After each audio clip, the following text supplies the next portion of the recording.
কি হলো, থামলি কেন? মনে হচ্ছে তেল ফুরিয়ে গেছে। ফুরিয়ে গেছে মানে? আরে এই তো বাড়ি থেকে বেরোবার সময় বোতল থেকে ঢাললাম। সে তোমার তো হাফ লিটার, বললাম লিটার দুয়েক ঢালুন। তুই তো ঢালুন বলে খালাস। তেলের দাম কত জানিস? তা তো জানি, কিন্তু গাড়ি চড়তে তেল তো লাগবেই। চড়কতলার মোড় অব্দি যেতে আর কত তেল লাগবে? তা লিটার খানা তো লাগবেই। লিটার খানেক লাগবে। তো ড্রাইভার হয়েছে না ছাতা হয়েছে।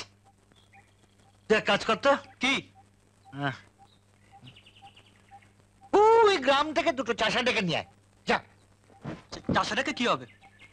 আরে দুটো চাষাকে 5 টাকা করে দিলে ওরা সারাটা দিন গাড়ি ঠেলবে। আমায় তো চড়কতলায় গিয়ে আবার ফিরতে হবে।